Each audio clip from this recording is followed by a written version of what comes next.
નમસ્કાર વિદ્યાર્થી મિત્રો, ધોરણ 9 માં આપનું સ્વાગત છે। ધોરણ 9 ની અંદર 15મું કાવ્ય 16મું મે પાઠ કરાયો છે। 15મું કાવ્ય લઈએ આજે। 15મું કાવ્યનું જોઈએ તો નામ છે બોધમાનથી ક્યાં। કવિ ચંદ્રકાંત શેઠ। કવિનું આખું નામ છે ચંદ્રકાંત ત્રિકમલાલ શેઠ। જેઓ ખેડા જિલ્લાના ઠાસરા ગામના વતની છે। કાવ્ય પ્રકાર છે ગીત કાવ્ય। સમાનાર્થી શબ્દ જોઈએ તો બોધ એટલે માતાનો ખોળો લેવાનો છે। અર્થ છે ખોળો થાય પણ માતાનો ખોળો લેવાનો છે।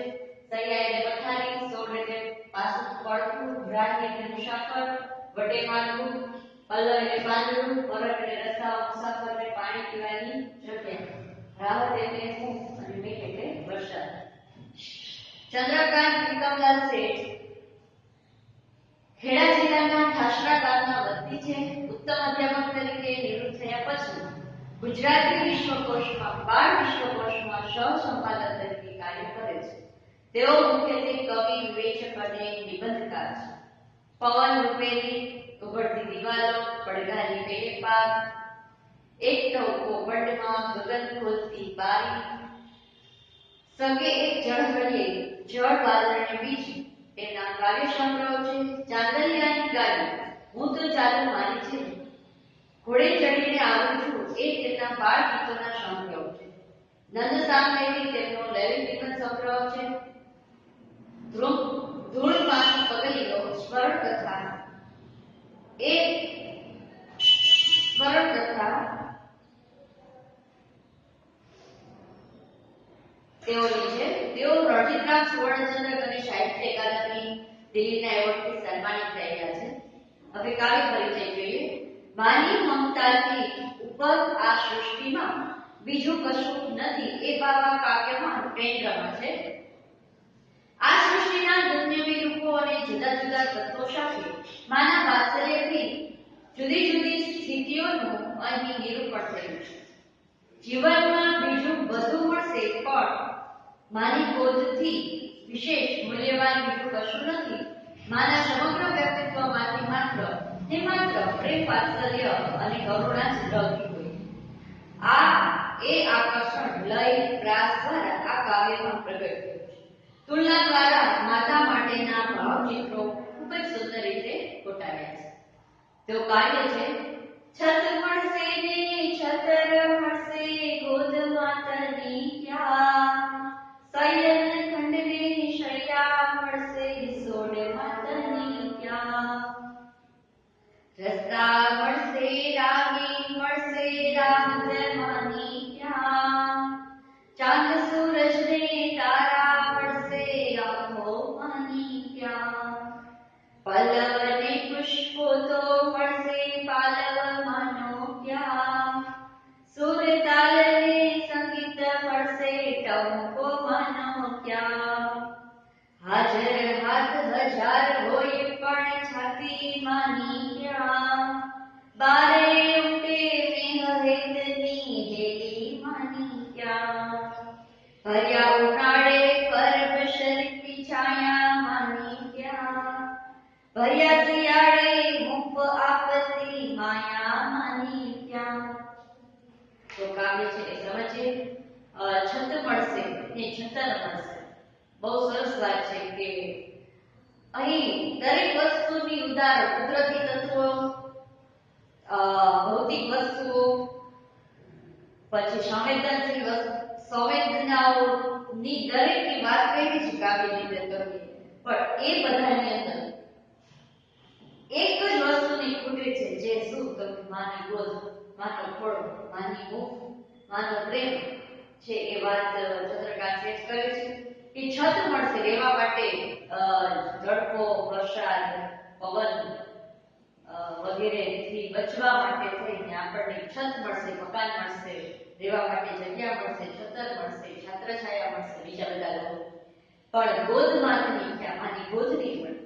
શયન ખંડને શૈયા મળશે, સોડ માતની ક્યાં, સુવા માટે શયન ખંડ, સુવા માટેનો ઓરડો, શયન ખંડ મળશે, શૈયા એટલે પથારી મળશે, સોડ માતની ક્યાં, સોડ જે માં છે એ ખૂબ ભેટી અને બાળકને સુવડાવે, વાલ કરીને પડખું દઈને સુવડાવે છે બાળકને, એ નહીં મળે। રસ્તો મળશે, રસ્તા મળશે, રાહી મળશે કે કઈ દિશામાં ચાલવું, એ મસ્તીનો રસ્તો મળશે, રાહી એ રસ્તે ચાલનારા રાહી પણ મળશે. પણ રાહત માની ક્યાં કે એ રાહત એ રસ્તે જ્યારે ચાલતા ચાલતા થાકી જાય ત્યારે જ્યારે આપણે મા પાસે બેસીને જે રાહત મળે તો એ રાહત છે એ નહીં મળે.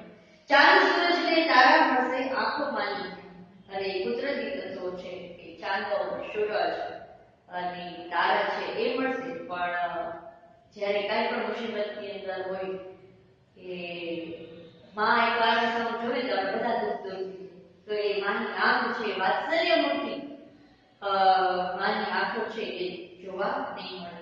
પલ્લવ ને પુષ્પો તો મળશે પાલો માની ક્યાં. પલ્લવ એટલે અહીં પાંદડાની વાત છે, પુષ્પો એટલે ફૂલની વાત છે, અને પાલો માની ક્યાં માની શાળીનો જે છેડો છે જે પાલવથી આપણે નાનાથી મોટા થયા એ પાલવની અંદર લપેટાઈને તો એ પાલવ છે એ નહીં મળે. સુર તાલ અને સંગીત મળશે ટહુકો માનો ક્યાં. અને અહીં સંગીતના શોર છે, તાલ છે, સંગીતની વાત છે તો એ મળશે. પણ મારો ટહુકો છે આપણને પ્રેમથી બેટા કઈ બોલાવે કે મારો દીકરો કઈ બોલાવે, મારી દીકરી કઈ બોલાવે, ટહુકો માનો છે ને એ નહીં મળે. હાજર હાથ હજાર હોય પણ છાતી માની ક્યાં. અને દરેક સગા સંબંધીઓ છે એ આપણને મદદ કરવા માટે તૈયાર હોય, હજાર હાથની સામે પણ કાંઈ વાંધો નહીં થઈ જશે. અને આપણે એવા આશ્વાસન રૂપી શબ્દો જ્યારે વેચીને માંગ કે ને એ નહીં મળે. બારે ઉમટે મેં હેતની હેલી માની, અને બારે ઉમટે એટલે 12 મહિના જ્યારે વરસાદ આવે તો એની હેલી હોય છે કે આખો વીક આવતું દિવસ વરસાદ તો એ હેલી છે એ હોય છે. હેતની હેલી છે એ માની નહીં મળે. વરસાદ છે એમાં એને 12 મહિના આવે છે, બારે માસ માનો અવિરત પ્રેમ મળે છે એ નહીં મળે. પર્યાવરણે પરમ શક્તિ છાયા માની ક્યાં. પર્યાવરણે ઉનાળાની અંદર પરમ શક્તિ એટલે કે પરબ ની વાત કરી કે જો પર્યાવરણે કે ઉનાળાની અંદર છે પાણીની પરબમાં જેમ આપણને શીતળતા મળે, પાણી પીએ ને આપણે ઠંડક મળે એવી છાયા માની ક્યાં. એવી છાયા છે માની તો એ નહીં મળે. કોઈ પણ પરિસ્થિતિની અંદર આપણે છે ગરમ થઈ જાય કે ક્રોધ આવી જાય કે જ્યારે આપણે માન શાંત કરી શકીએ તો એ છાયા આપણને નહીં મળે. ભર્યા શિયાળે સૂપ આપવી માયા માની ક્યાં. અને શિયાળાની અંદર છે એ ઠંડી પડે છે ત્યારે આપણે માં છે આપણને ખૂબ વાલ કરે છે, ખોળા બેસાડીને ખૂબ વાલ કરી અને હૂંફ આપે છે. એવી માયા છે એ ક્યાં. તો અહીં માં જ્યારે નથી અને માના આ પ્રેમની વાત જ્યારે આપણે કલ્પના કરીએ ત્યારે થાય કે ખરેખર અદ્ભુત ભગવાને જે કંઈ પણ એક વ્યક્તિત્વ હોય ને તો એ માનું છે. બહુ સરસ કાવ્ય છે, ચંદ્રકાંત છે લખેલું છે. તો એ કાવ્ય પૂરું થાય છે. જોઈએ સ્વાધ્યાયના પ્રશ્ન કે માતાના ટહુકા પાસે કોઈ વિશાળ નથી. તો અહીં આવશે શોરની, તાલની, સંગીતની, ઉપરના ત્રણેય કોઈ એની પાસે બધા જ કામ. હાજર હાથ હજાર હોય વાક્યનો અર્થ શું? તો કોઈ મદદ કરવા આવતું નથી. એક હાથ 1000 હાથની વાત છે. માતાની મમતા દેખાતી નથી કે બધા જ મદદ કરવા તૈયાર હોય, બધા મદદ કરવા તૈયાર હોય. માતાની છાયાને કવિ કોની સાથે સરખાવે છે? સુર, તાલ અને સંગીત સાથે, ઉનાળાના તડકા સાથે, ભર્યા ઉનાળાની પરબ સાથે કે શિયાળાની ઠંડી સાથે? તો કે માતાની છાયાને કવિ ભર્યા ઉનાળે પરબ સાથે, કવિ શિયાળામાં હૂંફ કેવી રીતે મેળવે છે? તો તાપણું કરીને માતાની લાગણીથી, શૈયામાં સુવાથી કે કડકડતી ઠંડીથી. તો અહીં આવશે માતાની લાગણી. તો એ કાવ્ય છે 15 પૂરું થાય છે. તમને જ્યારે સેટ મળે ત્યારે તમારે લખી લેવાનું.